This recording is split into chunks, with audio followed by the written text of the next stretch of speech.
think that's a really important subject because I think especially when you're starting out a business, I know for me, I was just afraid of failure. I was like, this is going to be the thing that works. And I've done about 4 or 5 different things in my 20s. And I'm so glad that I've done all that because it's taken me now to where I feel like I've made that right fit.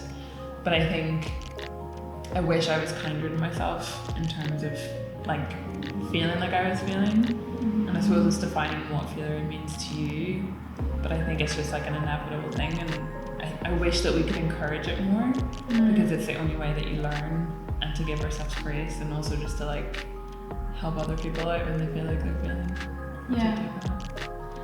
Yeah, I don't even really think I like the word failure because I think in some startup culture they talk about failure. You've got to have so many things that haven't worked before you're successful, and I also think that is not necessarily true because you can start something and an iteration of it cannot be successful, but it doesn't mean you have to throw the whole idea out of the window.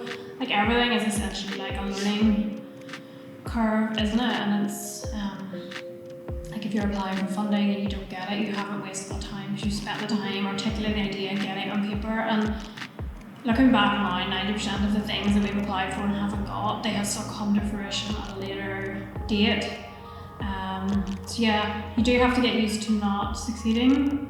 Is that even a more positive way? I'm not sure what the positive way to put it is, but I think it's, you can't always get the outcome that you want from something, but it's still everything is a learning experience, isn't it, to do it better and to become more resilient, I suppose, as well.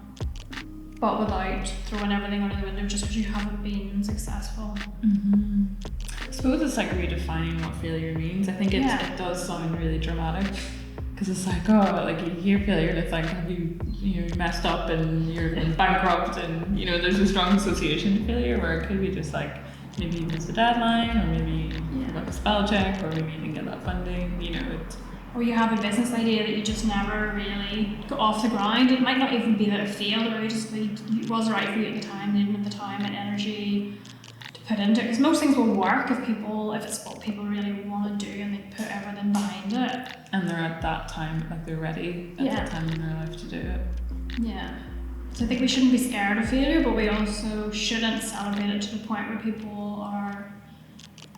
don't stick at things long enough to see if they're gonna work. Because some people just, the first thing is a setback. Sometimes things are a setback rather than a failure, and I think you're right, it's about defining it. Is it a setback in your journey, or is it a failure? Most of the time it's just a setback. And a learning opportunity. Yeah.